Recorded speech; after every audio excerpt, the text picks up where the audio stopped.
All right, here we go, gang. Let's do it. It's episode 65. This is with Sydney Olson. She is the living legend. Sydney Olson, I should say. And from Tempest, from LA, well, originally outside of Seattle, as you'll come to learn in this episode. She has this wild and kind of, not what I knew. I just certainly didn't know how much of a grind. You have to assume that when someone's in a position like hers, but just an inspiring story of just hard work that she put in to get where she's at. She's been dominating competitions left and right for the last few years, and just a multiple champion at some events you might recognize. She came out here randomly just to train with Christine Dietrich, who is another former guest of the podcast we got to have back on, and so we were really lucky to get Sydney in studio. I hope you guys dig this one. I had so much fun talking with Sydney. I think she's out of here today when I'm recording this, but you probably yesterday by the time you guys get this. But yeah, it was just really cool. She brought a lot of energy to our lives for a split moment here. And what else can I say about Sydney? I mean, she's in movies and in television and now producing things out there, expanding her career, doing a lot of cool stuff, balancing a lot of, juggling a lot of balls in the air, it seems like. And she's just a really inspiring figure in our community, and one of the biggest, names that you ever want to be inspired by, especially young women out there that are going to be following in the footsteps of some of these pioneers in our sport. So much love to Sydney Olson for joining us, and thank you guys for listening. If you want to get at us, in the description we got, of course, all the good stuff in there, all the ways that you can support us, and maybe links and things like that if you want to keep hunting in to this conversation, going a little bit deeper. And yeah, I had so much fun on this one. I really did. It was just a blast. So I hope you guys don't mind some of the tangents we took, and we talked about some funny shit on here. So all right, much love. I'll see you guys at the end of the episode. I'll probably do a little thingy, so I'll see you then. But here, without further ado, here's Sydney Olson. Welcome. Thank you. Welcome to the show. I'm going to take these off now because that's the other thing I have to get going. What is your headphones? These headphones for the guests. I feel like it's the way to go. I don't know why. Yeah, I mean, anything else to make the podcast so legit. You got to make it super legit. Like this mic on that stand, a better couch, a better host seat, that's for sure. Tell them about the couch. Okay, the couch is pretty trashy. And the reason I say that is because it just has a weird back support. I feel comfortable right now, but I feel like I'm also in an insane asylum. Like, I'm just leaning back in such a weird way, and it makes me uncomfortable, but also quite comfortable. I'm glad that you're saying that, because I have problems with that couch. And you're actually the first person that agreed with me. Yeah, about that. I mean, I would get anyone. I don't know what you just mean. It's just like it's a couch. I'm like, no, it's pushing you forward. It's weird. To be fair, I have my own really shitty couch at home. Okay. Where it's kind of the same deal. I got it a long time ago. It was actually a gift from Jesse. He and his wife were getting rid of theirs, and they were like, "Do you want a couch?" I said, "Hell yeah!" So I went over, took a U-Haul, got the couch, and it stinks, and it's living in my living room, and it's a trashy couch. But everybody has one at trashy one point. Couch life. I mean, that's just like when you're maybe I'm a little bit too old for trashy couch life now. Like I think we got this when I moved in here, which was like 20. I was like 25 or 6. How old are you? I'm 26, so 26. It kind of makes sense. So yeah, you're big chillin'. See, now I just entered my 30, and I need to get a better couch. Like my couch life is not on point. I feel like it's okay for 26, but maybe not so much for 30. You heard it here first, folks. We're gonna upgrade the couches, and I'm gonna be a better 30-year-old for all of you guys. Perfect. I appreciate it. That's all you can ask. Well, thanks for coming.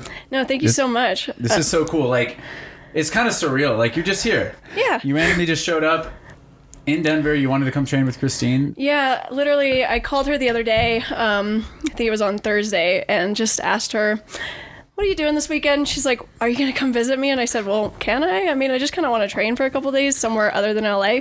Mm-hmm. I love the spots in LA and everything, but I get tired of them after a while, and I wanted some new challenges with some new people. And I thought that the perfect way to do it was to come hang out with friends, and I've got a lot of friends here, so randomly booked the trip last minute, and it's always those last minute trips that you book that are the best things ever. So yeah, it's been really great so far, and I've been here for like a whole day now. A whole day, yeah, and you're killing it.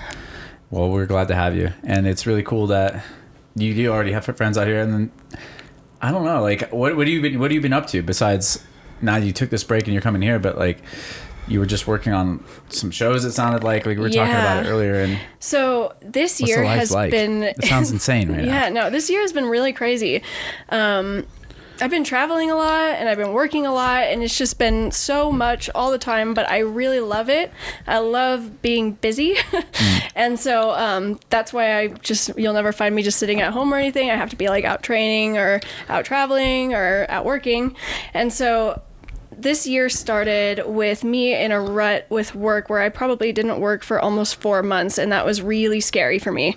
That's the longest dry spell I've ever had, ever since I like actually started getting consistent work in the stunt industry. And so then all of a sudden January comes around and I started working a ton, and I was super stoked about it. And then I just got done working on this TV show that I'm not supposed to talk too much about, but they brought me on as a producer, which was a very new role for me, and it was kind of scary, but I had a lot of fun with that. And then I ended up being on the show as well. So that's set to air, I think, in the fall. And then after I got done with that show, I randomly booked a trip to Spain to go visit my boyfriend who lives in England. And so shout out Richard Faraday. But I had him meet me in Spain, and we just like had a week-long vacation there and came back and wanted to come train in Denver. So that's where we're at. That is awesome. Yeah. I'm sorry, but one of the things that stuck out just now is like, what is it like to work? I mean, we're about to kind of like dive into this a little bit, because we were always talking about how like, I don't know what any of this is like from Colorado. There's not really like stunt commercial industry out here for us. Like, so a lot of people that are in the, like, at least parkour community, what they're working on, if they're getting paid, is a lot to do with education in this community. You know, like at the gyms or coaching or something along those lines is like consistency. But the industry that you're working in, like, what's it like to have like a crazy dry spell? Like, I don't even know what it's like to have to hustle to find these jobs. And so it's a lot of hustling. Just it's kind of a really awkward thing. You have to be really good at how do I explain this without sounding really weird? You have to be good at selling yourself. You have to be good at talking to people. And that's one thing that I'm not the best at, but I'm getting better. And what I mean by that is just being able to talk to anybody and having them remember you. So any job that you work on, like talking to the stunt coordinator and getting to know them really well, so that way they want to hire you again, not just because you do a good job, but because you're personable as well. And so I guess what it's like to go through a dry spell is really, really worrying. It's one of those industries where you have to leave behind financial security and be totally okay with that. And because you just can't hold a normal job once you've fully committed to this, because you can't have a job that's like going to be flexible enough to just let you leave whenever you book a last minute job, because a lot of times I find out I'm working like within the next couple days. And so working is really fun. I'm always super stoked when I get a job. So that's how you know you're doing things right, is when you're excited to work. But I guess a normal day of work would start out with me being like, whoa, I gotta wake up super early and I'm really nervous and I don't know exactly what I'm doing today, but I know it's gonna either be really gnarly or easy, but I just don't know which one it's gonna be. Yeah. And so recently I had a job where I got to fall like 8 feet to my back and it was a little terrifying. I wasn't sure what to expect going into it, but I knew that it was one of those jobs that was going to pay me really well. So I was just trying to focus on the fact that like no matter what, I was going to get through the day. I was going to get to meet some really cool people, working and doubling this actress, and like also just working with the same stunt coordinator I had worked with many times already, and just getting to show up in a different way than I had before, and getting to do a totally new thing that this person has trusted me to do. So it's just, I guess working is kind of scary because you tell yourself over and over you can do something, and you have to legitimately prove that you can do it within the first try, because a lot of times there is no more than one take because of what you're doing. It can be pretty dangerous stunt-wise. So yeah. Damn. Yeah, that's intense. That's like a whole next level of send, you could say, or like commitment, like a training, like it's a challenge, but very unique, obviously, to film industry. But it's like, all right, it's kind of like a death drop consequence challenge in a way. Definitely, yeah. Because your career could be on the line as well, it sounds like, where you're like, if you're not performing and, the stunt coordinators aren't digging what you're putting down or whatever. Like, it's easy. Like, I heard this phrase back in the day where it was like, oh, and I'm not trying to be a downer or anything. I think it's awesome that you are being so successful in this community, because it's like clearly not an easy thing to do. And they were saying, like, you could be like, entertainment is the only industry where God, I wish I'm butchering this so bad. That's okay. But it's like the only industry where you could have failed at it for 20 years and not know it or something like that. Yeah. Because, it's just like you said, there's no security, and you kind of like have to just continue to do it, and there's going to be ups and downs, but yeah, no, and it is for sure. It's like embracing those times, because a lot of times, like, for example, right now I have so many plans for the summer. I've booked so many trips, and by the time the podcast actually comes out, I'll probably know what's happening. But I just got a call the other day to work on my very first full ride movie, where I'd be working for 4 months, and I'm really stoked to even have the opportunity to be put in someone's mind for that kind of work, and it's really exciting for me. But either way, I'm really happy if I get it, and I am also happy if I don't get it, which is an amazing position to be in, and I feel super grateful for that. But yeah, I mean, if I get it, then all of the plans that I've made for the summer and all the trips I booked just go away. Bye. But at the same time, I get to have really nice financial security for a while. So either way, I'm super stoked.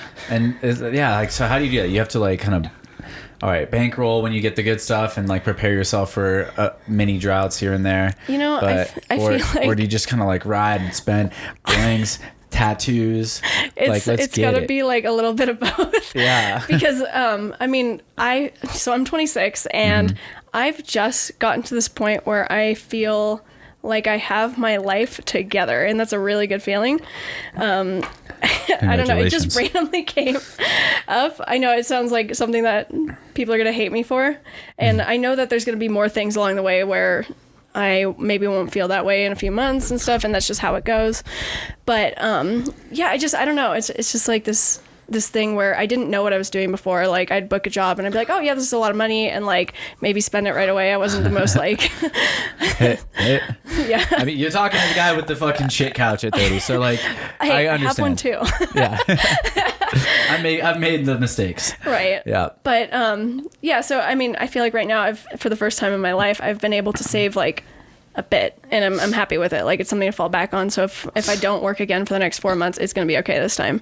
And that's a really good position to be in. That's so awesome for you. Yeah. Way to go. And like, yeah, that's such a thing that like is, I think it's not really talked about, especially in our community so much, but it's like, all right, we are all, I'm more at the tip of the spear. So I'm like maybe facing some of this because I'm older than a lot of the people that I know in the community. But it's like, all right, yeah, you eventually have to kind of figure more of this stuff out. You have to provide your own financial security for yourself, and you have to, figure out what you're going to be doing when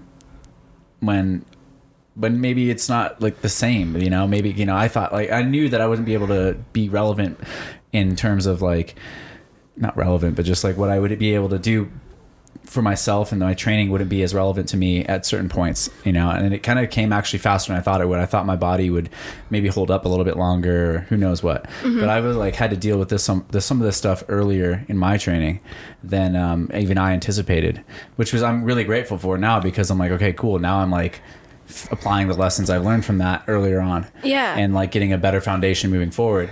But yeah, I don't know. I don't know if we touched on it. We had a really good conversation the other night. And we were kind of like talking about how there's just so much outside of your identity as a parkour athlete that you need to develop in order to like have, it's not really about the money as much as it's about just like having a life beyond your training. Right. And I feel like, as someone that put all my eggs into one basket and expected this to work out, and it did, and I'm very fortunate for that. I mean, I did work my ass off to get here. We can go into that a lot later, but yeah, sure. But like, let's do it. It's one of those things though where I've put a lot of my self-worth and everything in my movement, and it's hard like to overcome that once you go there.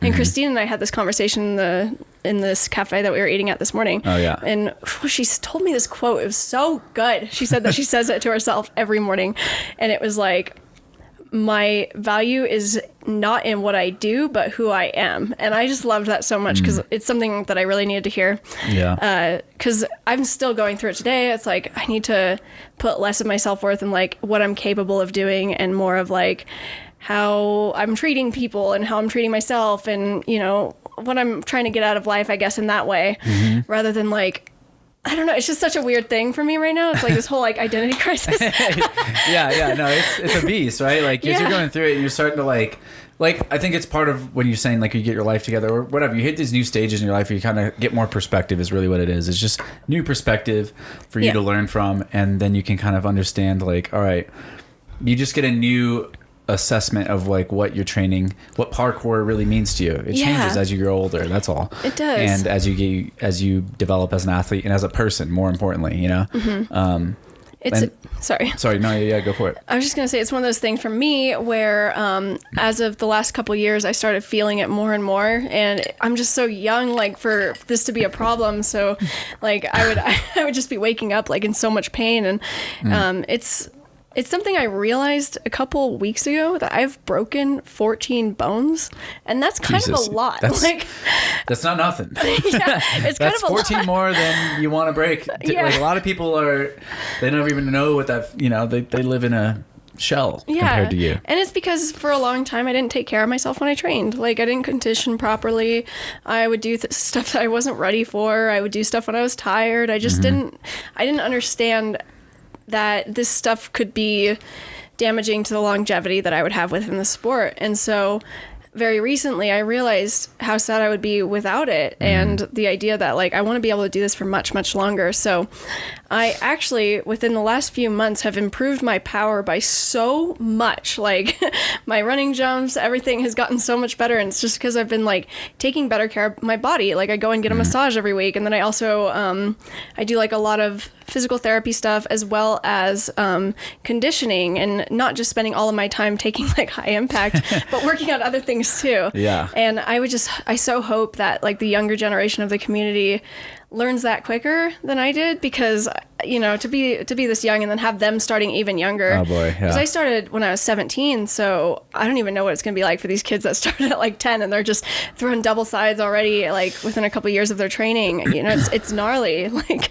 yeah, no, it's like the wheels can fall off real fast if you don't have conditioning, like you're saying, and you don't have. And some people's bodies are more resilient, but really, like you said, and we're all just discovering this as we're going along. And yeah, I similarly like have taken a lot of steps back. My power is not necessarily going up in the same way still, but it's not that it couldn't. It's just that my priorities have shifted. Like that's like something is different for me. Is like, oh, for me, it's not important for me to be going further anymore. Yeah. Otherwise, I would go towards that. But I think that like, and you know, and again, everyone's training is unique. But like, I just love that you're touching on this, because it's the same thing. Like we're all gonna have to go through it one way or another. A lot of us like that put a lot of our eggs in this basket of parkour are dealing with that kind of just distance, identity crisis, whatever. Like you have to like develop, all right, who and what am I doing outside of training when it's not there for me? Yeah, and I think it's really important to reassess that always, because you're always a work in progress and you have so much that you need to learn psychologically. I read a lot of sports psychology books and stuff, and nice. I still feel like a basket case all the time, like when I train, and I look like it too. Because I'll like find a challenge and I'm like, no, I must make it perfectly. So like you saw today, I was just working on that like rail Kong, rail pre, and of course I wanted to stick it, but I've gotten to this point with training where I could work on that for another half hour and definitely stick it, or I could do a bunch more challenges today and not worry so much about being perfect. Yeah, no, it's so weird, right? Because that's sometimes what gets you to the dance, you feel like. I was talking about that. I mean, I've been touching on this stuff a lot lately. It just seems to keep coming up. Yeah. And like that sometimes is like what you feel like you need. You're like, oh, if I let go of this perfectionism, then I won't be as good.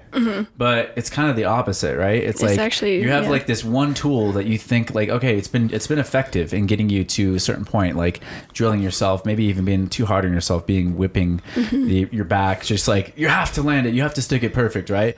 But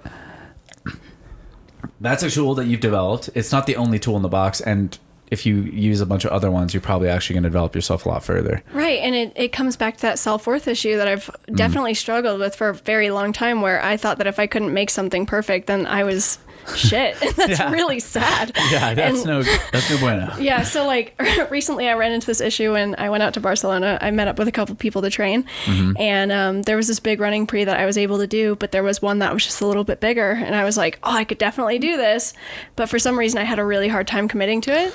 And like I 100% know I could have done it, but obviously I just didn't want it bad enough because I couldn't get myself to commit. But it was very obvious to me that like I could do it. So I'm like, why am I so scared? And just, it was just this whole thing. Like Richard had to calm me down and be like, what is wrong with you?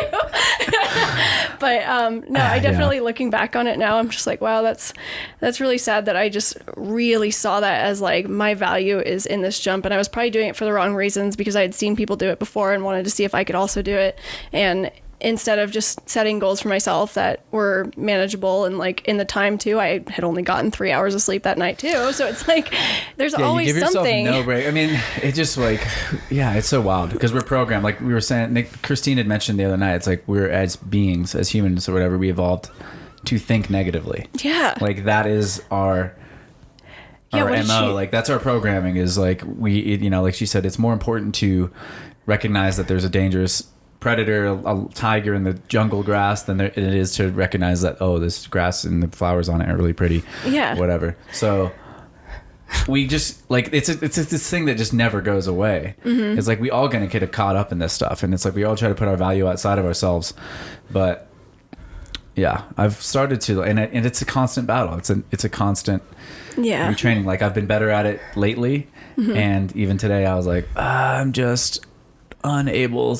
I'm not as able to just sit with it and just be okay with that. I don't feel like 100% today. Yeah. You know what I mean? Like I know it's fine, and still there's a piece of me that's like, you should feel 100% every day. Like I'm like, why would I feel that way every day? I know. What is wrong with you? That little piece of me. It's so real. It's so ridiculous. I feel the same, because if you're going ham every day, it just doesn't work that way. You need like your days to have it go easier or just not try as hard, and that's okay. You don't need to be 100% every day. But I feel you, because I do the same thing all the time. It's awful. Yeah, it's fascinating to me because it's like you do have a fire like to manage. I talked about this in I just did like a solo episode on the last one, and it was like just this idea of just like you have to manage your flame, whatever it is, like the thing that burns inside of us that drives us to do things. It's easy for it to get out of control because it's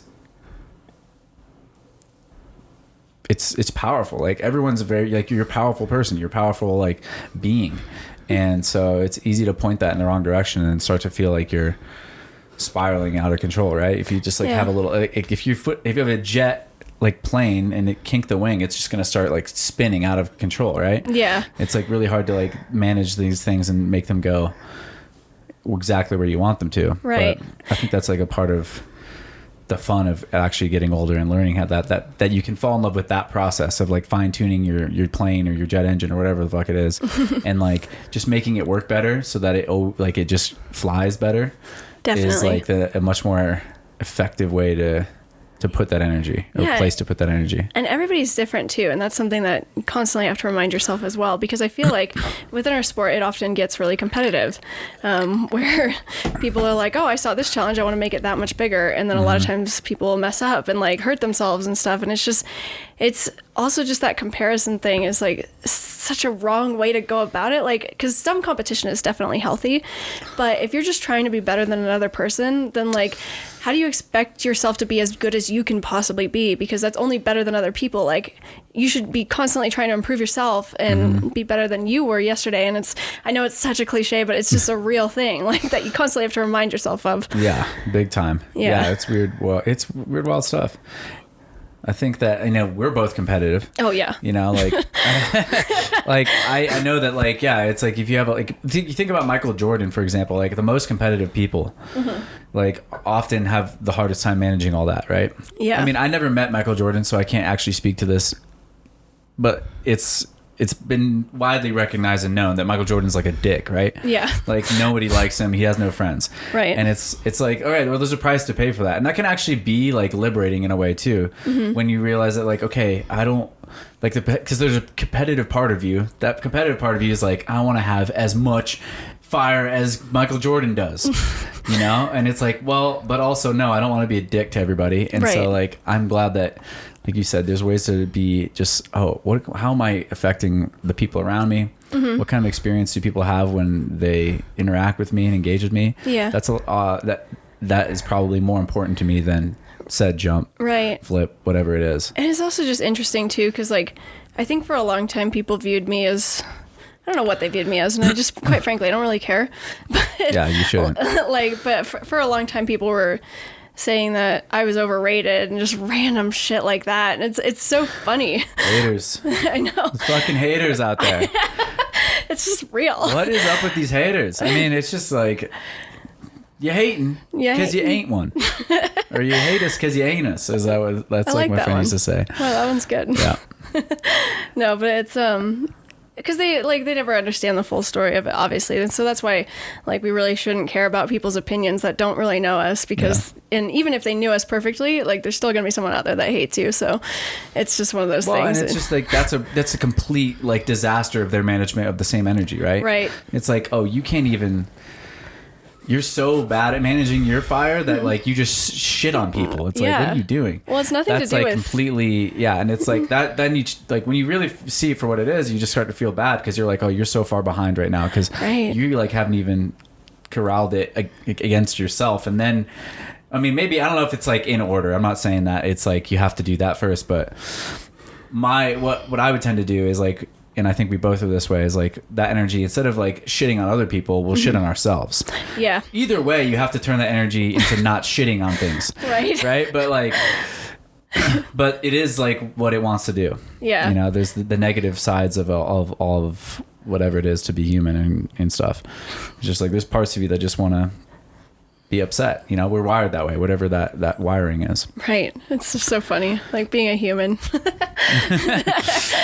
This is really good coffee, by the way. Thanks. Yeah, I really like the cold brew. We don't mess around. Yeah. Here at the Maxwell, we have shit couches, good coffee. We get. You can ever ask that's what's for. important. Sitting's bad for you, anyways. We want you to get off the couch. Keep those hips moving. Better for the jumps. I am so tired after my training. I'm like glad that I'm not sunburned. Actually, like I thought I was gonna overdo it today, but I think I'm gonna be okay. Do I look like I'm sunburnt? No, I think you're. I think it might be okay. Yeah, I don't know. I don't know what you're like. I'm my normal okay, scale. and then sometimes like 2 hours later, all of a sudden I'm a tomato. So yeah, we'll see. I didn't put any sunblock on my face because Christine was like, "Oh, this one will give you acne. This one won't." But the kind that didn't, it was like the kind that you had to rub on your face, and my hands were super dirty. So I was like, "Well, either way, I'm gonna get acne." So no. There you go. Yeah, I just have to not eat sugar, and I don't get acne. But I do eat sugar, and so I get it. Oh man, I've struggled with acne before too. Just when you eat sugar. When I took like Accutane when I was a teenager. Really? Yeah. Have you heard of that? Yeah, definitely. It's really bad for you. It's super bad. Kids out there, don't do it. Just change your diet. You'll probably not have acne. And then you won't have to be on suicide watch for 3 months. Oh my God, that's horrible. Which I mean, they make you be on suicide watch because I wasn't suicidal on the drug or anything, but like it was like part of like the program. You have to be on it because apparently some kids committed suicide on it. But why? Like, what in it makes you exactly? Like, and I'm like, and what? It's and acne then medication. That's the warning. It's like the warning is like, be on. You're gonna have to be on suicide watch for the duration. We have to like do checkups with you and check your lipids and stuff. Yeah. And I'm like, yeah, but as long as it gets rid of the acne, I don't care about that. And I mean, it's crazy the things that we're willing to do to. Oh yeah. For vanity in some ways. Definitely, like aspartame, stuff like that, sugar-free, that kind of stuff. Oh my God, so bad for you. It causes cancer and stuff. Yeah. But I know people that drink it every day because they'd rather drink that than be fat, which maybe just don't do either. Yeah, like, there you go.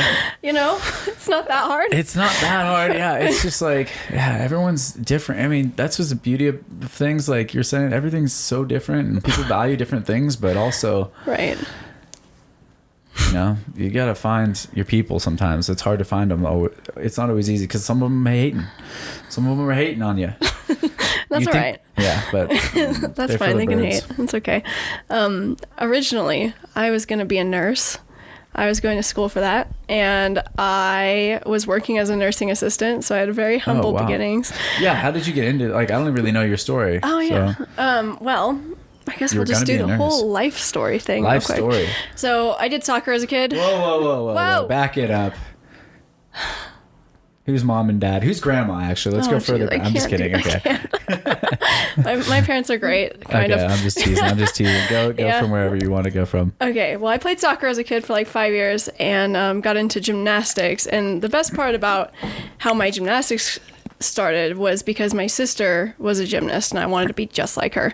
And so I'd see what she was practicing at the gym.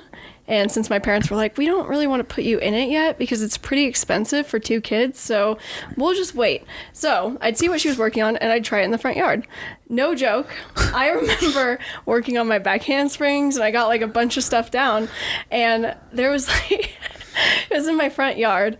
It was really flat, and then there was like a dip in the ground that would go towards the driveway. Mm-hmm. And I remember being a kid doing a round off back handspring, landing perfectly where that dip is so I could throw a backflip and not have to land on flat ground. Yes. And like, I was like smart. I was like 7 years old. So you're free running from that early age. And I remember being terrified. Basically, that's the crazy thing is I remember being so scared of it, but forcing myself to do it anyway. And I landed on my neck a few times. And my parents were like, "Oh." Where'd you grow up? I grew up in this place called Port Arthur, Washington. It's really small. There's like 10,000 people there, and it's like across the water from Seattle. Oh, cool. But yeah, so a really small town. Weird people. But yeah, so then like after my parents kept seeing that, they're like, all right, like Sydney's already better than her sister. Let's just put her in gymnastics. So then I did gymnastics, and it was one of those things I fell in love with a lot as a kid, but quickly grew out of because of the way that you're treated as a gymnast. Oh my God. Like, how was that? Please go into it. Yeah. Jesus. Like, my first coach was pretty abusive, verbally, and she gave me a wedgie in front of everybody. What the fuck is going on? Yeah. And these coaches. She also pulled out my first tooth. Yeah. Well, maybe it wasn't my first tooth, but it was one of my loose teeth. I remember that specifically, like her pinning me down and pulling it out because I kept like whistling with it. Was she old? Or like kind of. She was kind of old. I don't know. I'm picturing her like kind of old. She like kind of like 70-ish almost. No, she was more like I think at that time she was probably in her 30s, like, which is really Eastern crazy. Europe? Where is she from? No, she was from the same area. Oh, Told so you, she weird was people. Okay. Those are weird people. I don't know why I was picturing like some old like Ukrainian lady for some reason. Like, yeah. But I was way off base. She might as well have been. But yeah, so then my parents took me to a different gym, and that's probably where all of my self-worth and issues that I have came about because my gymnastics coach there, while he was really helpful in making me a better gymnast, he was one that would compare me to other people, call me fat, and also it's kind of brutal. What the fuck is wrong? I know, and you don't realize how bad it is as like a 13-year-old girl. You're like, oh, that whatever. But then you realize like later on in your life that's super damaging. Like he would make me wear this tummy belt, which I guess is like what they're calling wraps these days, where they like, you know, that you put it around your stomach to like have you suck it in more. Okay. So that you get like a thinner stomach, because like I would just stick it out all the time because that's how you breathe, I think. Yeah, that's like I mean. Yeah, it is how you breathe. Like that's actually the best place to breathe from. Yeah, like, no, see, I don't know. Low and like in your belly, I think is possible. I know, I don't do that very often. That's probably because of that. So anyway, he made me wear that tummy belt so I would like, you know, look nicer when I would do beam and stuff. And see, this is sorry, keep going. Yeah, no, this is why we cannot have Fig. This is some weird. That's what I'm saying. Like it's like this decrepit, like it's this ancient, like. It gets weird. It gets just tyrannical. It gets creepy. Like the older that it is, sometimes like I got yelled at for wearing shorts over my leotard. Oh my God. People like, I don't understand like why we can't update these things. Like some things, but you know what I love is that things happen faster now. Like people, like the older, further back you go, I feel like the creepier things kind of get. And and they were just doing their best, right? I mean, this guy kind of sounds like an asshole. But he's improved. He's a better person now. Like he's better now, right? Yeah, yeah. He just like, it was the times, right? Like, you could just be an asshole back then. It was just like more acceptable. And we're starting to, what I was saying with, I think I mentioned this to Max, it's just like, we're getting like, you know, Moore's law, right? Yeah. Where like computers and things get just exponentially bigger and faster or more powerful. I feel like that's happening for the culture of like the entire world, just because we communicate with so much with each other now that it's like, we all just getting the best ideas and eliminating the worst ideas faster and faster. Yeah. And that's it's a little weird right now because it's the first wave of it or the first few waves, and so there's so many bad ideas that it's like it's impossible to find the good ones sometimes. But yeah, but it's cool though that like working. You learn what works and what doesn't. I've visited him a few times since then, like at the gym whenever I go visit my family. And I mean, like, he's really good with his kids now, like super good with them. And I'm glad that he was able to learn the lesson at some point, you know, so that those girls don't have to suffer too. Well, we already tried like the opposite, which was like being too nice, right? And then like that's what I'm saying. It's like even within even just growing up now, we've gone from like being way too hard on people and fucking them up traumatically one way to being a little too soft and making them like not resilient, you know? And like having kind of like, all right, no, that doesn't work either. So it's just like we're finding this balanced and medium way to just like I was saying, the better ideas are kind of floating through the surface. Yeah. And everyone, like even conversations like this where we're all starting to like, we all recognize now that like, okay, we can't be like egotistical about our training. Like we kind of know it, but by everyone able to articulate it and kind of share the experience, it's much more prevalent now that this is like, okay, yeah, we all do go through this, right? Oh, and we all are coming to the same conclusion. Like, yes, it's not the you can't solve it by just trying harder. You have to actually change your value and make sure that you value yourself from within, not externally. I love that. Yeah, no, it's very true. So he was like, he was someone that I guess that had worked for someone. Like if he compared them and stuff, it just made them mad and wanted to work, like make them work harder. But for me, it kind of had the opposite effect where I was like, I would just shut down. Like, I mean, of course I wanted to be better than that person because that's what I was taught was important. It's like, be better than your competition, be better than your teammates, be better than anyone. And so that was just kind of where I got my values from, and it was like a really shitty place to be. So I quit gymnastics when I was about 14. I had gotten to about level 8, which is like okay, but it's like if you're really good and you're like really committed, you normally get past that. So it was just something where like that passion quickly died because of like how shitty it was. And so after that, I didn't really do much and did like snowboarding and stuff, but I started coaching gymnastics a couple years later, and that's when I met like a few people that did parkour. And when they were doing it, I was just like, well, this just seems like kind of fun. And so I like trained with them at the gym a couple times, and this is just a gymnastics gym, so we'd set up some blocks. I'd like do a Kong and land on my face and scratch up my face, and it was really fun. And so then I went out with them one day, and the very first thing I did was I did this precision, and I slipped and I fell on my back and hit my head really hard. Oh no. That was the very first time I did anything outside, but I loved it. Like I was just like, wow, that is really stupid. It can only go up from here. And like I'm just gonna work really hard. That's a good outlook. Yeah. Way to go. Yeah, it's nice to have a little.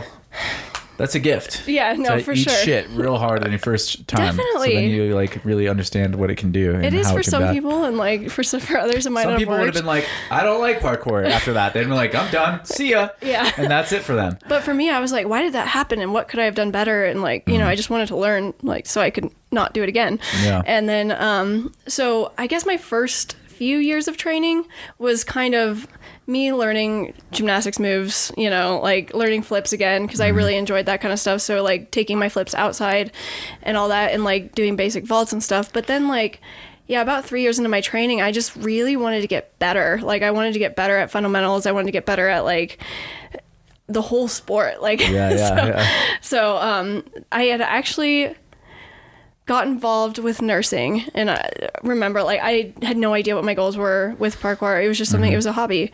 And so when I was 18, I immediately started going to school for nursing, and I just figured that's what you're supposed to do. You're supposed to go out and get a normal job, and I thought it was really cool that I wanted to work in the medical field. So best way to do that is to get a job as a nursing assistant and figure out if you like it or not. Well, that is a gnarly job, let me tell you. It's severely underpaid. You're taking care of people's lives. Like, it's crazy. Yeah. You're wiping butts, you're taking care of old people. Like, it's so hard. Oh my God. And, yeah. you know, like, it's savage like that. Why is that? I mean, God, like that's it's depressing. That's what I'm saying. It's like we got to start updating this culture, right? It's Yeah. like it's so gnarly, like the way that we structure things still. It's just like that job, the people that were helping people, and like, Yeah. like I'm seeing that more and more. It's just like we're gonna start like taking care of each other, I think, a lot better as like For these sure. next generations come forward, because it's just like it's so odd. It's just like it's not working. Yeah, no, it's for not sure. working, people. Like, And it's such a high turnover job too, and it's so sad because like these yeah. people really need help, and like no one wants to put their best forward when they're only making like $11 an hour. Like, why would they? Yeah, it's just like it's because again, like it's almost like this exponentially bigger scale of it, right? It's like society is. Wow, when I start a sentence with society, I feel like the biggest asshole of all time. Like I never want to start a sentence like that again.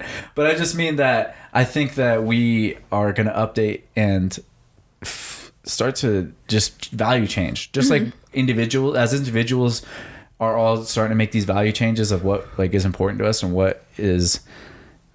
You know, as this information is more absorbed, maybe not. You know, I'm an optimistic person, so you kind of have to be. But no, I feel it'll I think come that around. like we're gonna stop like giving a shit. Like maybe you won't be able to impress somebody with your Lamborghini anymore. Yeah. Like they're gonna be, what kind of person are you? Yeah. And just by like that becoming like the culture more. All right, maybe we do start paying our nurses more. Maybe we do start. Like Right. taking care of people and like making life a little bit better for others, and you know, for ourselves more enriching, because we're not all chasing this external validation like that. You know, it's kind of like that's what's set up. Like you felt it, I felt it growing up as well. It's just like no, you gotta get that shit. Yeah. Get the fucking fast car for your girlfriend and have all the money. It's so And true. it's just like whoa, okay, well.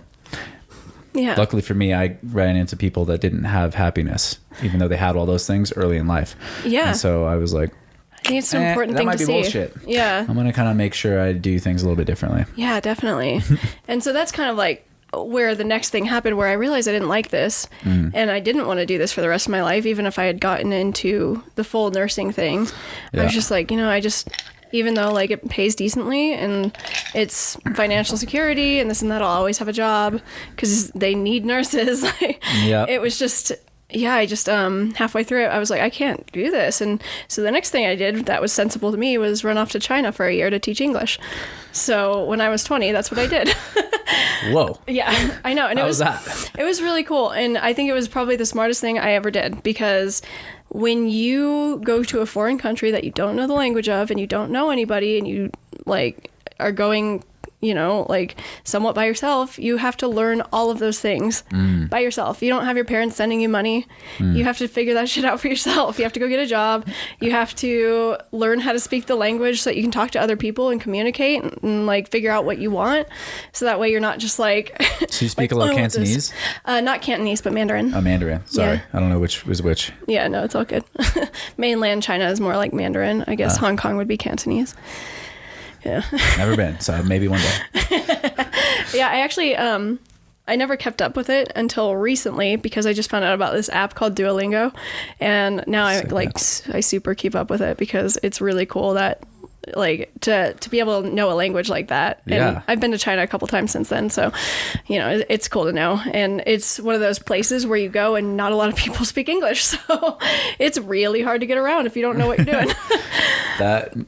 Yeah, that'll get you to speaking Mandarin real quick. Yeah. When you just have to, right? So like I ended up taking courses at the university over there and like learning how to speak Chinese and everything because I just couldn't learn it quick enough, just by being around it. It all sounds the same. Like it's crazy. So yeah, that's so cool. Yeah. So it was a really good experience. And then when I moved back, I was like super ready to dive into a free running career and wasn't sure how I was going to do it. But I moved back to Port Orchard with my parents and stayed there for about 5 months and worked again as a nursing assistant, even though I didn't want to, but knew that it was like important to have a job while I was like training and stuff. So my schedule looked like getting up at 4 a.m., going lifting weights, going to work for 8.5 hours taking care of old people, then going to coach at the gym, and then like trying to just train in the gym afterwards, and then just training whenever I could. Wow. So it was a lot, but I knew that's what I needed to be doing in order to do this. And I knew it was like going to lead to that eventually. I don't know why. It just like, it was very much in my head that it would work out, and it did, which is really cool. But, so like a couple months of that, I went to my first NAPC, which was back in 2014. Nice. So the second one ever, right? Yeah, the second one ever, I think. Yeah. Right? Yeah. And that's where I met Jesse and Corey. And they were like, oh, look, this girl is pretty good, and I have no idea who she is. So then like that prompted them to come up and talk to me. And I had expressed to them how I wanted to start a career doing this, and I also wanted to get into stunts, but I just wasn't sure how to go about that. And they're like, well, where do you live? Like, first of all, it's a terrible place to live if you're wanting to do that. And I was like, yeah, you're right. And like knew that I needed to make that move, but I still just didn't know how. So then a couple days after NAPC, I ended up being the only girl to qualify actually for the main event, which was cool. And I competed in that. Probably got last place, but that was okay. Like, it was a good experience. I remember that. That was sick. Yeah. Way to go. That. Thanks. But then like a couple days after that event, I got a call from Jesse, and he was like, hey, would you like to come down and be part of a music video? And he told me like how much the rate was. And for me at the time, that was a ton. Yeah. I was just like, wow, that's like really amazing. And that changes my life and like gives me the confidence to know that this could work out as a career, even if I only worked like a couple times a month. And so I went down and I did this job and gave it everything. Kind of like I look back on it, I'm like, oh, I could have done so much better. But anyway, so after that I was like, okay, I'm gonna move to LA then. And a month later just came to LA, and it had been a struggle for a really long time. I worked normal jobs, like I was coaching for a long time, worked at coffee shops, even worked as a nursing assistant in a couple places, and I was just like I just kept fighting for it. And then I guess at the beginning of 2018 was when I finally got to quit all jobs and just focus on training and stunt work, and it's been really amazing. Right on. Yeah. That's so awesome. Yeah. Like, so there you go, folks. You think it's just like, like who knows what they think. Yeah. Most people don't. I think a lot of people just don't see it as a real possibility. They think that like, I don't know that I've had it easy, and really I haven't. Like I just worked really, really hard and like and kept putting myself in those positions where it would work. But like I knew there was a possibility of it not, but I just never really made a real backup plan for it, because I was like, I would never be happy with myself if I didn't really try to make this my life, because that's what I wanted. So a lot of people like they forget that if they put themselves in the right position, then they can make it work too. But instead they just tell me that like I'm overrated, or they get jealous or something, instead of realizing like that they could do it too if they just really wanted it. That's what that is, right? They ultimately they get mad at themselves because they see themselves as not able to do something, and they're jealous that you're doing it. Maybe that's something that they want, and that's where the hate comes from. Yeah, but I hope, with everybody that maybe like one day they can realize for themselves like what their real goals are and stop comparing to other people and just really focus on it, and they can make it happen just like anybody else can. And exactly. And when you're looking at somebody that's doing something you want to do, and there's like an unhealthy reaction, which is to feel envy and jealousy and anger and hate and whatever. Yeah. And even worse, to express that, you know what I mean? Yeah. And like get online and type something out about like okay, you really fucked up there. Yeah. It's one thing to feel that. It's another thing to indulge that and like fire those neurons even deeper into your brain. But or you can feel inspired by it.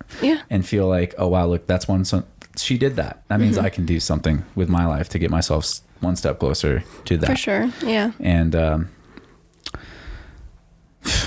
hopefully you get inspired. That's what the message there was. Is that you don't want to be the first one. You want to be the other thing. Yeah. Which is get inspired by someone who's working their ass off and getting and making their dreams come true. Yeah. Which is so cool. And I feel very fortunate to have people that like definitely saw the potential in me and were willing to help me, because I mean, you can't really do it by yourself. You have to. That's huge. You really do need to meet the right people for it. And I hate that quote so much, but it's more of like, meet the people that you're connected to and that you get along with and that you feel like you can form a real relationship with, and then everything kind of falls into place with that. Because like Jesse and Corey, I had no expectation of them being my friends, and now they're like my best friends, and it's really cool that they were able to help me get my career. And shout them out. Oh yeah, for sure. They're super legends, right? Definitely. And they get hated on.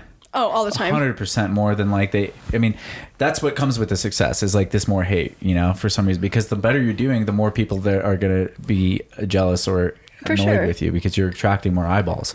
But again, like they're also some of the most inspiring dudes. Yeah. And for every hater, you always have people that love you and look up to you and it's like want the best.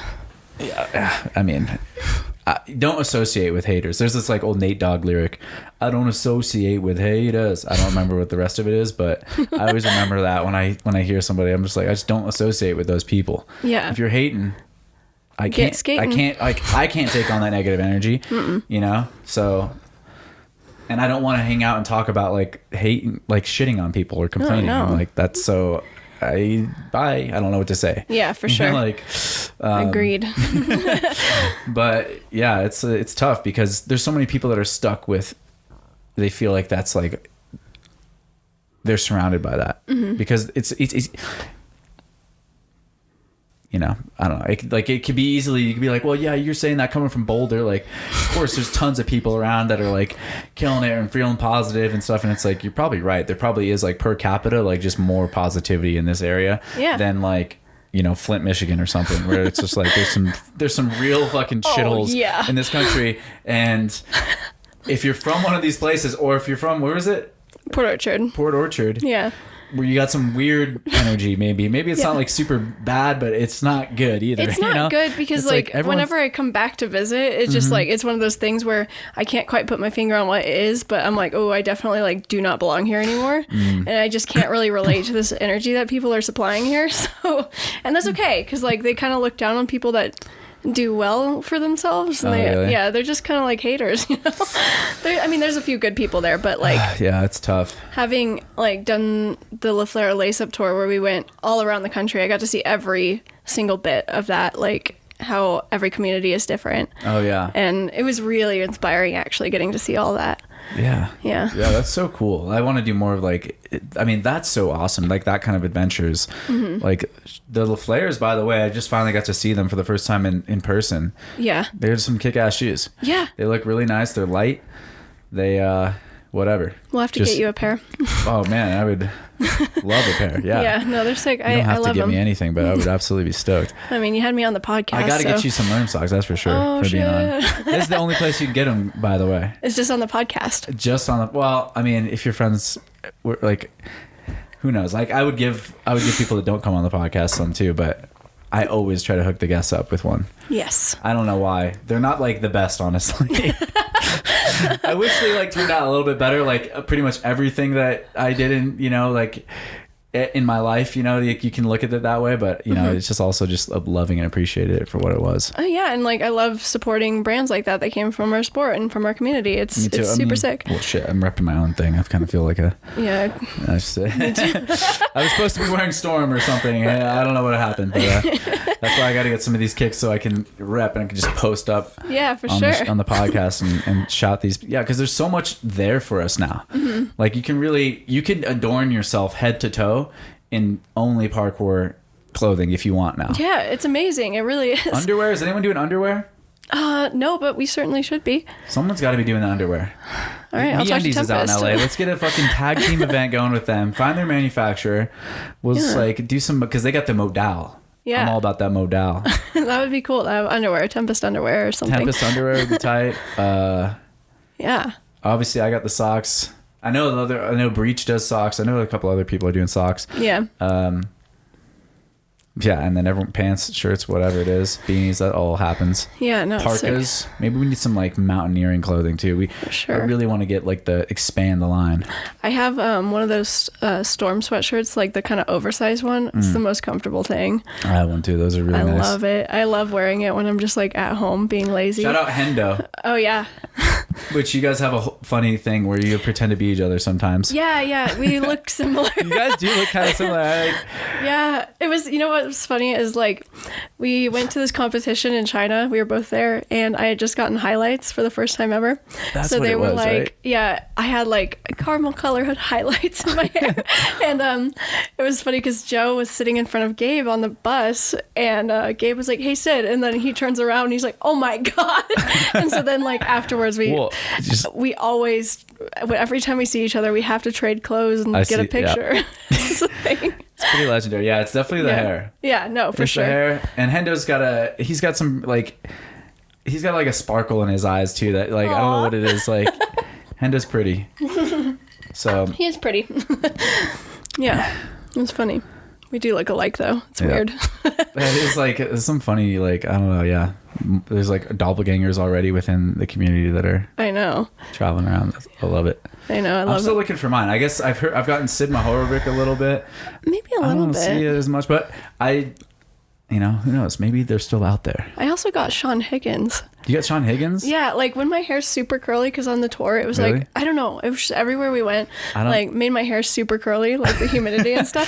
So yeah, if you like mess it up and tie it in a thing, put on some glasses. I put on his glasses, and then we saw a real resemblance. Throw some coffee grounds on your face. I think I could see it. Yeah. I don't like looking like a man, but that's okay. I think it's I get.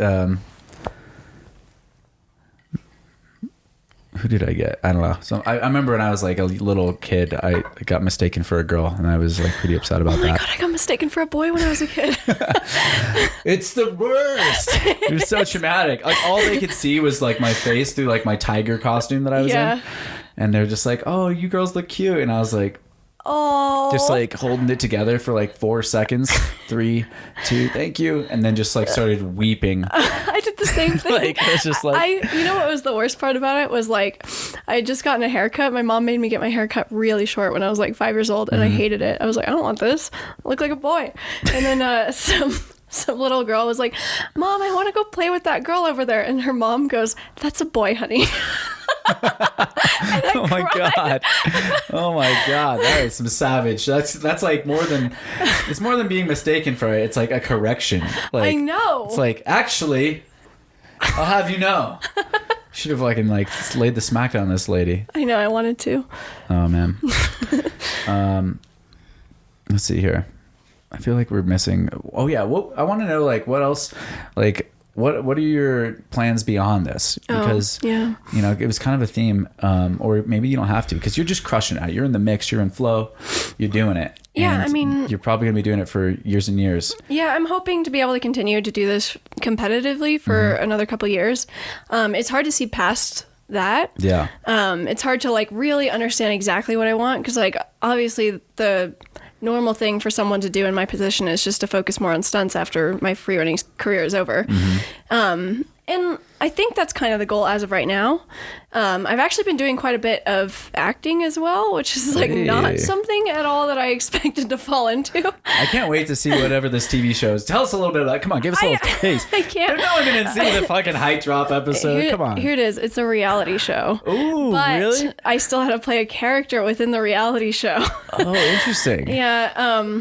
I can't It's like reality mixed with like scripted, or is it both? It's not scripted at all. It's a game show. Oh, so okay. You'll see. I can't say anything more. I'm going to get in trouble. We got a game show. An NDA. Yes, that's a fact. That's all you get to know. That's perfect. But yeah, like actually, when I just got back from the tour, I ended up booking this job where I had to play this. They explained it as a sexy ex-cop. Hey, and I was like, oh, I don't know if I can do this. And like, you can do anything you set your mind to, Sydney. I was really nervous. So it was like all during the NAPC weekend. Oh, wow. Yeah, so Oh my gosh, I still look back on that and cannot believe how well it worked out. It was amazing. So the reason they hired me, of all people, was because they wanted someone that could do like a little descent. They made the descent look like trash on the show. It just made me so mad. But this was for NCIS Los Angeles, and I got to play the role of Vanessa Brown. And Vanessa Brown, what up? And like, yeah, it was just so weird because we filmed for it that Thursday, I think, and then I had to fly out that night to Vancouver so that I could qualify the next day for the competition and stuff.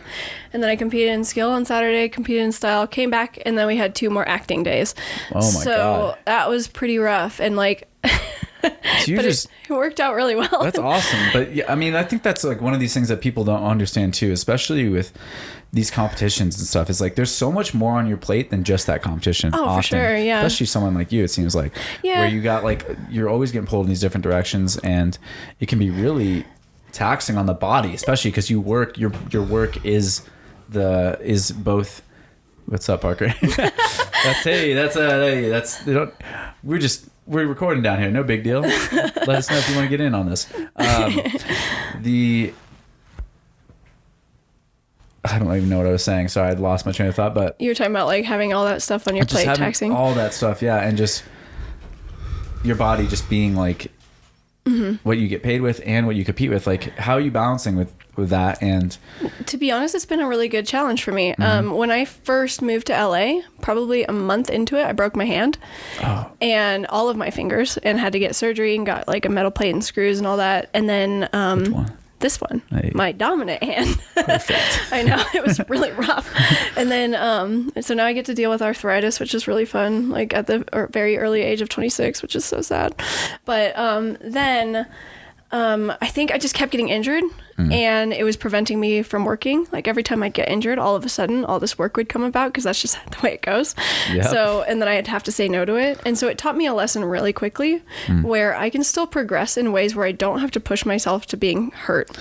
And that was really good for me to understand, because like, especially going into NAPC, I was like, I need to do things that I 100% know I can do, so that way I can come back and be healthy for this job, because that's what's important right now. Yeah. Like, I love this competition, and as much as I want to push the envelope, I just did it in ways where I was still doing good shit, but it wasn't anything that I couldn't do. And that's just the way it needs to be. So from now on, it's just kind of how I feel about it. I'm not like, of course I'm going to push the envelope for myself every day when I train. Every day I want to get better and progress, but there's also knowing how to go about that very progressively rather than just throwing stuff, because that's how you get hurt, and that's how you don't get to work for a while. So it's just, it is how it is. So that's kind of awesome. How I'm balancing it. It's actually taught me really valuable lessons. Yeah. That's good. Awesome. Yeah, no, I feel you on that. The injuries, or just the need to not have any injury will always give you a new insight if For you sure. let it, right? Yeah. So, I mean, that's kind of how I balance it, is just constantly, constantly just remember that taking a risk like that is not going to be good for myself or my career.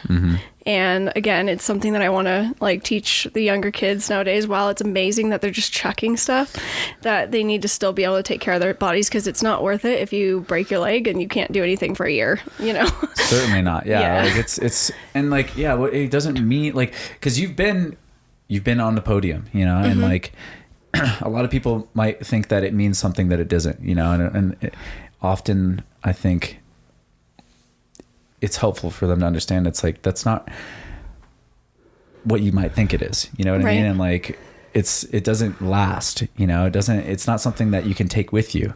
Certainly not for a year if you have a fat injury. Oh, it's so true. And, I don't know if you can speak to that at all, but like, what's your competition experience like? How has it evolved, I guess?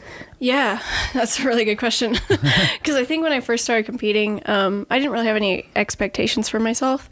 And that was kind of nice going into it, is like nobody really expected anything from me. Oh yeah, this is the path. Yeah, this is what I want to dive into. It's like you start here And then all of a sudden, you're nobody. Yep. Then you're like this underdog. Yep. Then you're champion. And then everybody wants other people to win because they want the underdog to win. Please, let's talk about I didn't mean to fast forward that. No, it's perfect. It's a good thing to talk about because it's a very real thing where when people say it's lonely at the top, it's a real thing. Like it's hard because like competing gets stressful at that point, like after you've won so many competitions, and I don't even know how many it is total anymore. I've stopped keeping track. Just like, I started out as this person that nobody knew, quickly, started winning, and then like everybody just started expecting that, which is good. Like, great. Yeah. It added on a lot of pressure. It's like when it's not like the same funness as it once was. It's not like no one's impressed now that you win. Yeah, that's the worst part. And like again, that's your own beef because that's like, okay, well, you shouldn't need to be anyone impressed. Yeah. But it's also like the expectation that you do well versus like the there is no expectation is a very different place to operate from. Right. And you can set that for yourself too, as much as other people think. It's like you also know that you can win. Yeah. So knowing that you could do it puts it in your own head. I could explain a very specific detail about it too. Like, please. Because I just like competing in skill was really fun for me at NAPC last year because no one had any expectation. I didn't even have any expectation going into it because I was like, I don't know what kind of challenges they're going to make me do. I wasn't working on a ton of those challenges or anything. So like what was cool is it was just like training where you get this weird mental challenge or this physical challenge that you're like, oh, I'm not sure if I can do it. And then you work on it and you find out you either can or you can't. But then like you'll always improve after that. So like I did in the first round of skills, I could not make this dyno, and then I realized I never work on dynos. So as soon as I failed that challenge, I was like, wow, that's never gonna happen again. And so I started working like so much on those, and like over the past like several months, like my upper body strength has gotten so much better because I don't ever want to not be able to give my best for something like that. That should have been something I could have been able to do, but whatever. It's just my own mind. But like I'll admit, like air whip this year, I ended up winning, but it wasn't like, it was weird. It was a really weird win for me, because going into it, I was not excited about competing. I've never been to this point where I didn't like training, and every day I kind of dreaded like training for air whip because it just like made me really nervous to think about. Like I was going up and competing against these little girls that are really good. Like, and that's just how the women's division is because we don't have enough people. So they're like, oh yeah, let's also let in the youth as well. Yeah. So, it's young in every sense of the word. Right. Like it's just like the history. Yeah, the division is just not as fully. So I had like this big expectation for myself, and everybody else too, like expected me to win this. And they're like, oh yeah, you'll win this for sure. You'll win this, blah, blah, blah, this and that. And it's just like a hard thing to hear at some point because you're like, well, I might not. And like, I'm kind of trying to be okay with that. Like, you know what I mean? Yeah. And so when I went out for the first round of air whip, oh my God, I had never been this nervous in my entire life. It was such a disaster. I was like, I'm not even having fun right now. I'm doing this competition and it's just like, I'm shaking. I've never been so nervous. And then I messed up doing like a little climb up onto a box. And when that happened, I was so mad, and like I messed up a wall full, which is a trick I have on lock. And I was like, ah! And so like afterwards I was so upset, cried about it. Then decided that I should just focus less on the competition and the idea that I get to perform in front of so many people the next day, being in the finals and stuff. I barely made it into finals. I got like 5th place, which is crazy. Don't be nervous for competitions. So then, then like during finals, I knew that there was going to be so many people in that audience, and the best thing I could do is just trust that I was going to do a good line and just not go crazy and not do anything I wasn't capable of doing, but just doing a well-connected line, because that is what free running is kind of about right now is doing like a connected line that has difficulty and has good execution and this and that and blah, blah, blah, blah, blah, blah, blah, blah. So I was like, that's what I'm going to do. And that's all I'm going to focus on. I don't care if I win. And it finally resonated with me where I really felt like that, where I was just like, I don't care if I win. I just want to do well. And like, it would be cool if I podium, but it's not like that big of a deal. Yeah. And so then as soon as I got out there, I was like, oh my gosh, this is fun. I got it back. Like I haven't felt this way in so long. And so I did my line, and it like, because of that, it just felt better too. And I still didn't expect that I was going to win, really. I didn't know where I was on the podium, but I was stoked that I came in first. It was a really surreal moment.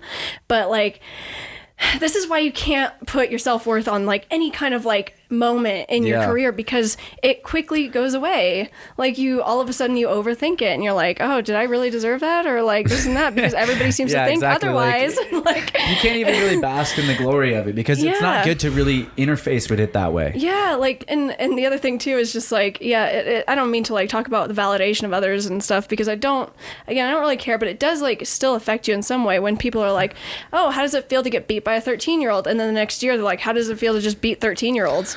It's like, you can't win anymore. Like, and that's why competing is hard for me sometimes, because it's like, well, I still want to be able to prove that, like, you know, I feel like I'm... That's such a negative outlook. That's such a shitty way to look at it. Yeah, but that's just random people. It's okay. It's just random people. Yeah, it's not like... Yeah, and again, it's just...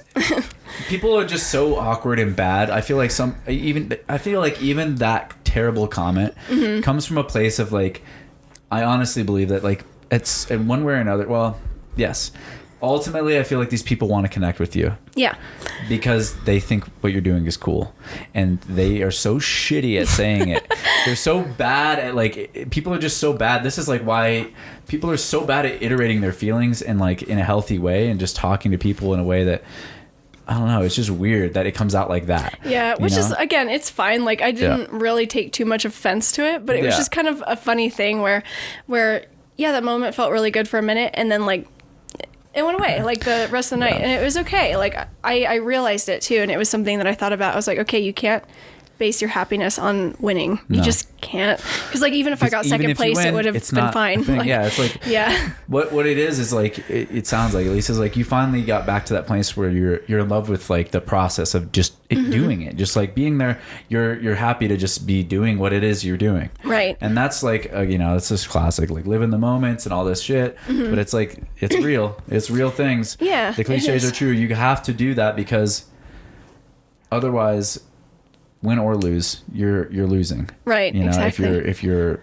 putting your happiness based on this expectation. Yeah. And it's really easy to forget that, because as you climb the ranks or whatever, and you find out that you are capable of victory of sorts, then the world starts telling you. You start getting that message. For sure. And it's like, again, it's people like trying to connect with you, and people, I think, just ultimately just being inspired by you and what the cool things you're doing. But being so bad at iterating it, it's like it comes out as you're cool because you win. Yeah. Not you're cool because you're a cool person. Or you're like, I like you because you win. You know, that's what the world, that's what it feels like you're being told. And it's like, I like that because you win, you know. And it's just like, that's the reason why I give you love. And it's just like, no, but we really have to like do a much better job of communicating that like none of that shit matters. We all are on our own personal podium every day, you know. Like we're all like trying to, and that's the one that you can actually like live with and be stoked on, as if you met your own goal to be, you know, competing with a smile on. 100%. And it was really nice, honestly, like to feel that way about it. And I think now I'm nothing but excited to like get to help compete in NAPC and just continue to support the events that are brought on by the community and not the ones that are brought on by FIG. And, you know, like, what do we think is going to happen with that? Like, I don't know. It's so hard. Like, I mean, it seems like they got enough people to like scoop up, and even some like kind of known names, right? Competing in these FIG events. Yeah. Like, I don't know like what to do. I really don't know how to stop it. I don't know like how to and I don't want to sound negative again, but I'm just like, are we how much can we do? Like, how much can we do? Like, what is it that we can do? And is it my mission? That's the other thing, is like, I don't feel called to be like, I have to make a stand against FIG, which is unfortunate, because I don't really want it to happen, but I can't put my happiness based on that outcome. No, for sure. You know, and for me, parkour is like just what you make it. Yeah. None of these things are ours to begin with, or FIG's, and they never will be. So I think it's just, it's tough. All we can really do is just continue to support things that are brought on by the community, and just continue to kind of like boycott in the sense where you just don't accept competing. Yeah, maybe we just ignore it. I always think that like, you know, even just talking about it is giving it more attention than it maybe we ought to. Like, unless there's something like I can say that's like, all right, here's something you can do to actually affect it, then I don't even really bring it up as much anymore, because it's just giving it energy. I'm like, why even give it energy? Let's give something else energy that's moving in parkour in the direction we want to see it go. Yeah, like like SPL and stuff. This is stuff that should be happening. SPL, exactly. Let's talk, like, so are you going to be at this year's event? Yeah, I mean, I'm hoping so, unless I get called to do this movie. So, cross fingers, but also who cares if they don't happen? Yeah, exactly. So you're in a good spot. Like, part of me would really love to compete at NAPC again. I plan on doing skill and style again. Speed isn't really my favorite thing, so I probably won't compete in that. But I really enjoy skill. Like I said, it's just such a fun thing, and I think I'll do a lot better this year than I did last year. So that makes me happy, because like just the idea that like I might be able to continue to do these challenges that they set, but also they'll probably challenge me in a way that I haven't been challenged yet, because they make you look at it like how do you explain it, like the challenges that they set for me were like, oh my god, they're things that I never work on. And that's what I love. It's like getting to learn new things about like what your abilities are, and constantly be able to like expand yourself in the sport.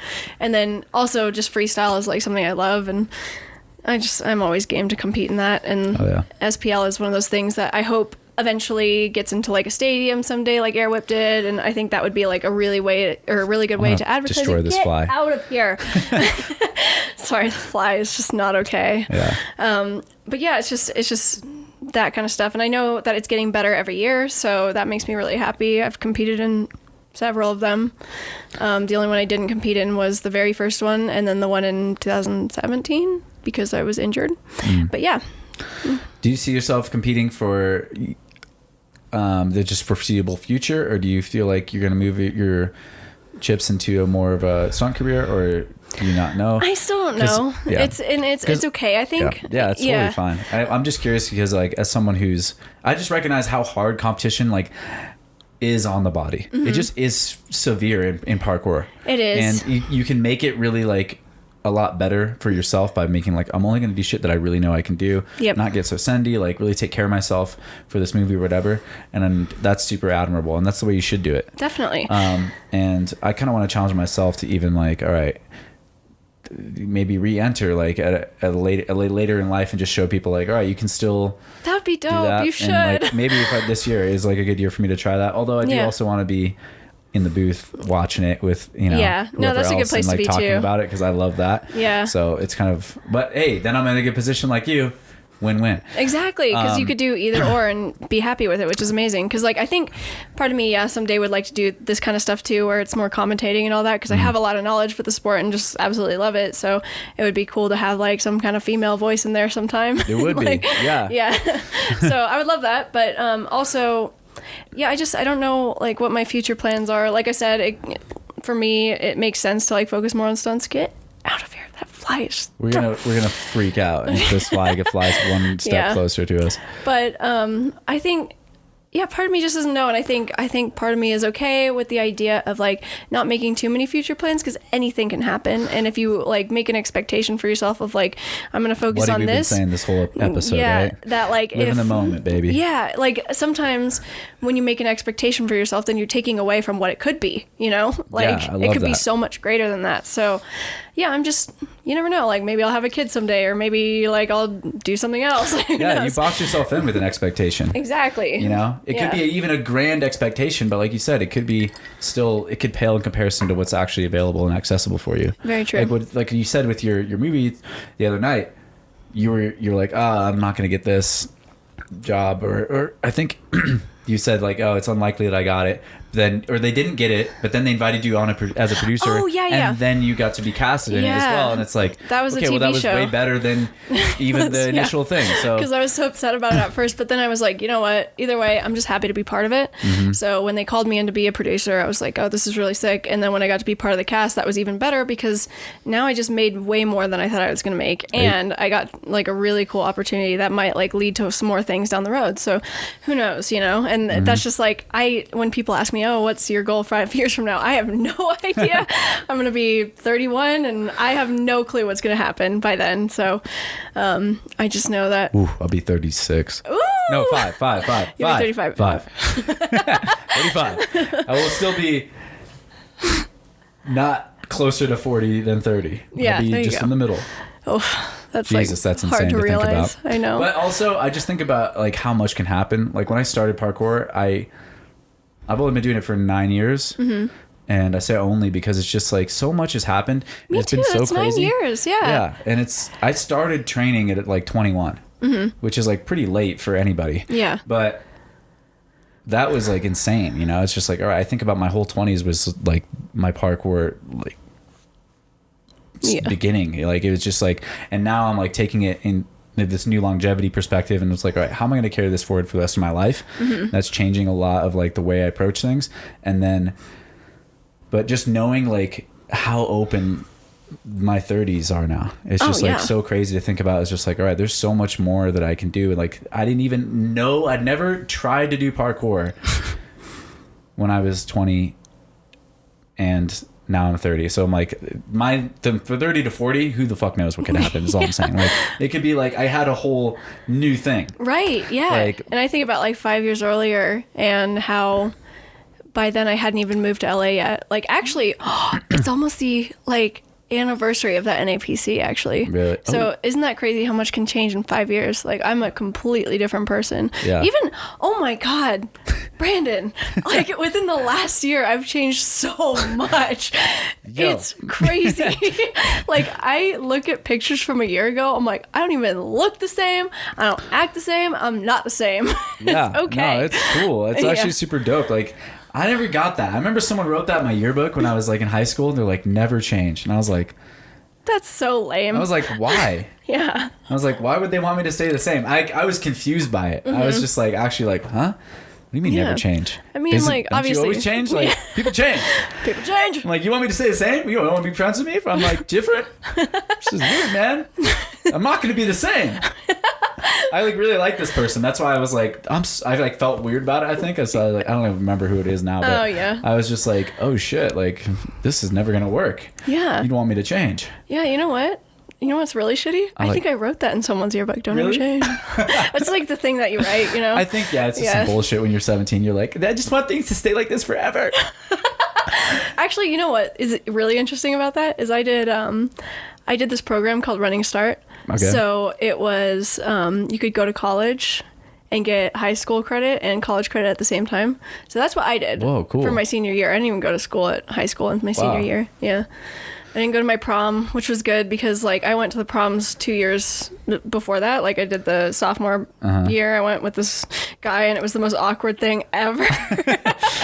Sophomore prom sounds awkward as fuck. Just those two words, that's all you need to say. And you know it's awkward. Sophomore prom. Well, like he invited me as a senior and I was just like, oh, but like I don't like him that way and I know he likes me that way. That's what happened to me actually my sophomore year of prom or whatever. Really? I think first time I went was junior year, and everyone was like, we're all going as friends. No one's gonna like be a date because like no one likes each other that way anyways. And then everyone paired up, everyone but me. That's horrible. And I was like a fucking 13th wheel or something. It was ridiculous. We went like to this really expensive restaurant. Yeah. Really worked out for me because I was like, all right, cool. I only have to pay for my meal tonight at this expensive restaurant.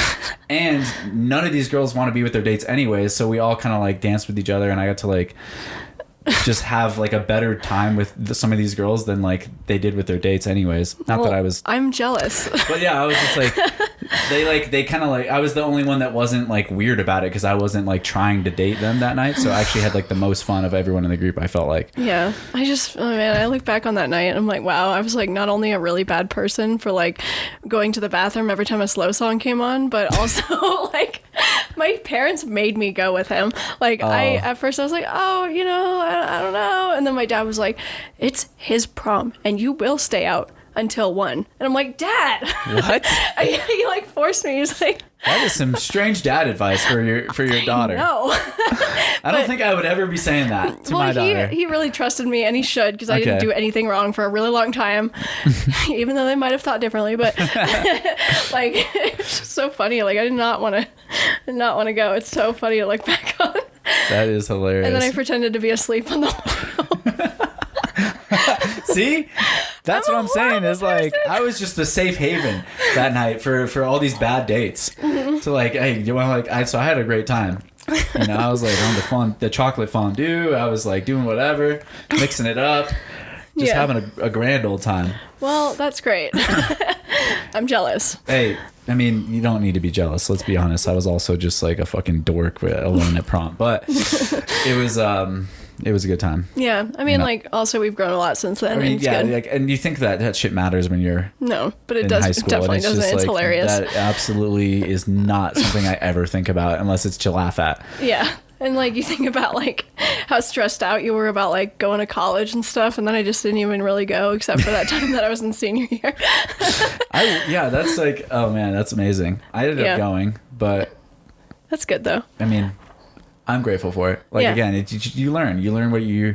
But I also learned that I won't probably. I would never like recommend college necessarily. Yeah, unless you really know what you want to do. If you know what you want, and it's a very different story. But I was very fortunate that I got to figure out a lot of things while I was at college, and was getting help from my parents for tuition and everything. So I wasn't like getting into massive debt like a lot of people do. That's good. In that time, that would have been a really bad thing. Yeah, for sure. Like that is a huge leg up in life that I got to get a degree without getting into massive debt. That's awesome. And I had to like work great. and stuff and like have a job to like pay with rent and like help and feed myself and stuff. But also, let's be honest here, I was really lucky. So like, yeah. But with that, came some pressure too. It's like, I felt like I had to do college. I had to get my degree. What's your degree? And I got a degree in the journalism school. It's like a marketing it's actually not marketing at all. It's like creative. I did the creative advertising track, which ultimately I didn't really like. You know what I mean? Like I was like, I don't really like advertising. I like being creative. And so it kind of was fun because again, like I got to learn all that, but it was like it's a journalism degree technically. Yeah. But it's not like I like am a journalist. No, but that's cool though, because I'm sure there's still things from it that you probably learn that you still use nowadays. 100%. Yeah. Yeah. Like even with the podcast, like how to and design things and how to like use a computer more effectively has been helpful. I learned about like marketing why did I say marketing? Mass communications, like communication laws, so I don't slander or libel anybody on my podcast and get sued. I don't know. That's good. Also, yeah, I mean, I think for me, actually, it would have been better if I felt like it was okay to not go to college. I didn't feel like it was okay to not go to college. I mean, to be fair, I didn't either. Like my parents were very like. They really wanted me to go to college, and I think that was because my sister didn't want to go. And then she ended up doing like she went to cosmetology school, like for hair cutting and stuff like that. Oh, yeah. Just super beneficial. She cuts everybody's hair, but including mine. I only go see her. Hey, but I'm looking for a new barber. Yeah, she's good, but she's in Port Orchard, so you got to deal with all that. But like, maybe not that. No, like, so my parents really wanted me to go to college because I think in my dad's mind, he really wanted someone to take over the family business someday. Oh, yeah. What's family business? Engineering. So my dad owns an engineering business, but hey, he's lucky. My dad. Hey, no my dad owns an engineering firm. No way. Yeah. That's amazing. What kind of engineering? I don't even know. My dad does civil engineering. Okay. I think my dad does mechanical and civil. I'm not sure if that's right, but we'll find out. And then my little brother actually is going to school for engineering, so he will take over the family business someday. My older brother's working with my dad now with engineering. That's amazing. But it's like, to me, I was just like, I never wanted to do that. I've never wanted a job like that was normal, Me either. And like, I'm still like on the hunt for like, the true like expression of myself. And I'm really happy with where I'm at now. That's great. I am working like at this place in Denver, and I'm doing things in parkour and stuff still. So it's really good. But yeah, it's like for me, I think I would have figured out some of what I wanted sooner had I been, well, I don't know. I don't want to say that. Whatever. Yeah. It is what it is. I'm glad I went to college because the degree and things like it does help me be, just more stable and for sure secure with like what I can do, and just know that I have skills and stuff. But yeah, for me, I think also if I had my way back then, I would have ditched out and like either gone to a different school or like just took in a year and figure out more what I wanted. Yeah, and things would have dramatically into parkour really early. Yeah, things might have been dramatically different too. You never And know. yeah, it's one of those things. There's the quote, and I'm gonna say it. Please. I'm already messing it up. But no, what was the quote? It was like, there's nothing that you're going through currently that you won't appreciate later on. That's 100% true. Yeah, I mean, I know it's, again, another very cliche quote, but it might help someone that's listening. This is the cliche cast. Exactly. Yeah, no, I love that.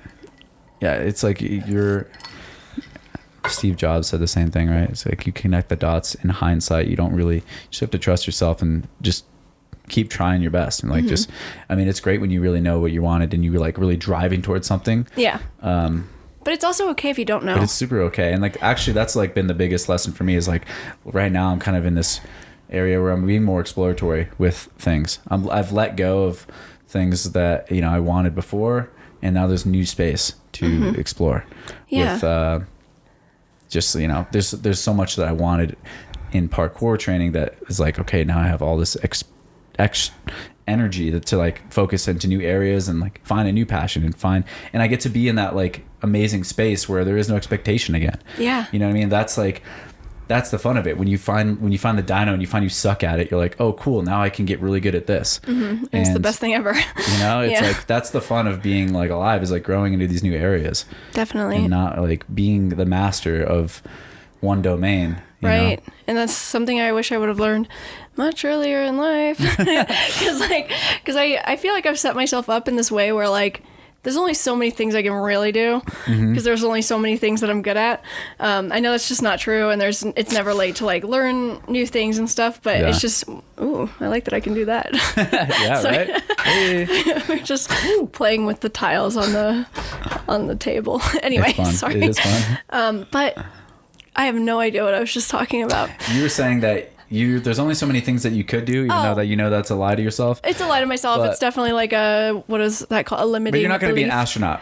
Probably not. Or like a professional But I freaking could. bull rider, but maybe you could. You know what I'm saying? Like, now I'm going to prove you wrong. I'm just kidding. No, I'm not going to be an astronaut. I get altitude sickness so easily. Like, I'm having a hard time here. And when we were on the tour, we went to Copper Mountain. Oh, yeah. I got so sick. I was throwing up every 5 minutes, and like, I just remember getting the worst headache, and I couldn't do like a flip without getting really dizzy.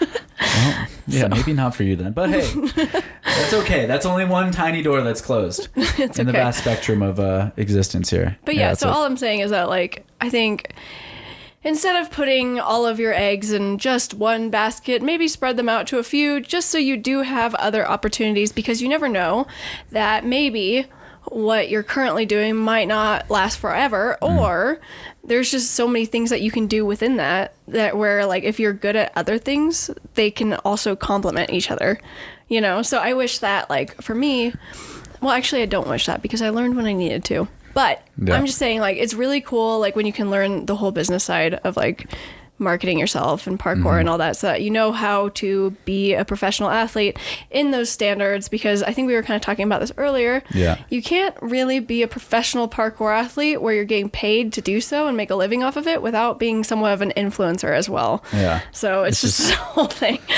Yeah, exactly. And it's like, that's what people, that's like something that a lot of people I think even don't understand. Like even I am sure of guilty of like, there's not, I'm thinking, if I'm not focusing all of my energy on this, then I'm not doing enough. And it's like, no, actually you couldn't. Yeah. You couldn't just be that. Nobody is just one thing. Right. Like you're not, like even the person you think is, that's what all they are. You know, like take any famous or professional like athlete, artist, anyone who you think like, oh, that's the person, that's what they do. It's like, nope, they probably do about 700 other things. And they probably have like at least 2 or 3 other passions. Yeah. And those passions probably informed like why they're so brilliant at the one thing that you know them for. Right. Or they certainly could make it better, or, you know, it liberated them up enough to feel like they could pursue their passion. There's so many things that go into it. Like, you're not complete if you're trying to just be one thing, I think is like a really So important true. restaurant. It's just like, it can get you something. It can make you feel a certain way. But then again, we put your self-worth onto that one thing, and it's just not healthy, and it's not also healthy. just not No, and you fall into helpful. deep depression. Yes, definitely.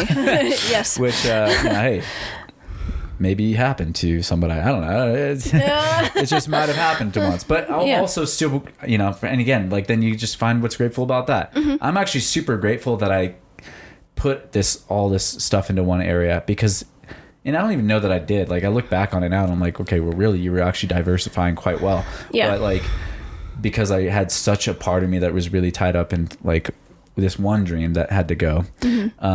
Now there's better dreams in front of me. And I got to like understand what it feels like to be a little bit more depressed. Like, I never felt that way my whole life. And that's actually a huge gift, because now I can connect with people in a way that I never could before. Right. And I can understand and empathize with people that are going through something similar that I never understood before. I was always just like, what? Like, why are you so upset? Like, just be happy. It's like, it's pretty easy, but it's not always easy. No, and it's super cool when you can actually help people in that way, like where you know more of what they're going through and like can be able to relate, you know, because sometimes that's all that people need is like someone that can really relate to them. So 100%. like we just said, there's nothing that you won't appreciate about what you're going through right now if you just stick to it and stuff. So it's kind of the same for me as like maybe with the nursing thing, like it's also set up a life where I can still care for people and like want the best for people in that way, because like I had it as a career at one point and like, maybe it comes back around like 10, 20 years from now, right? Oh, God. You start your own. Sorry. I'm like, sorry. I don't want to jump to the future, but I'm just saying, like, you just don't know. Yeah. You just don't know. But like, maybe you have this huge acting career that comes out of this appearance on this show, and like you become who knows who, and then like all of a sudden you have all these resources and people are looking up to you, and you're like, you know what? I want to make a change. Like, I care about nursing. I want to like start. Yeah. Whatever it is, like, it just can be a part of who you are if you let it, and it becomes like enriching in your identity. It's all how you react to things. How are we doing on time? We're doing that's the perfect time. I think we should just wrap this up. Yeah, we're about an hour and a half in. Holy I know shit. you must be hungry because we just trained all day and we haven't had anything to eat yet. I know. So like, I don't know what else to say. Like, it's such a pleasure having you on. Yeah, thank you so much. I hope that we get to like do this more. And one day I'm taking this podcast to LA and do a little circuit down there and like make sure that we connect again. Yeah, definitely. Thank you so much. I really enjoyed this. Thank you for listening. 100%. All right, peace, gang. Bye. Ooh, that's right. Yeah. Ooh, yeah. That was Sydney Olson. I hope you guys dug that one. I know that I did. It was so much fun, and that's really what I'm talking about, baby. When we have fun on the podcast, then I know it's a success. And that one was a lot of fun. So thank you guys. Thanks, Sydney, again for being a part of it with us. And next week, we'll have someone new out here. I don't even know who it's going to be yet. It's going to be crazy. I'm kind of just doing it. You know what I'm saying? In flow, baby. In flux. So if you guys want to help me with that flow and that flux, get in the description. Dive on in. There's like 6 things you could do probably that could help the podcast and help us expand out beyond what we're doing right now. So much love to everyone who's been a part of it so far. We're growing, baby. We're climbing a little bit. We're clawing our way through the climb. And I think we're going to approach about 1,000 followers on the gram soon. So that'll be a nice milestone. Hopefully we get there soon. Thank you guys for being a part of it. We'll see you on that next one.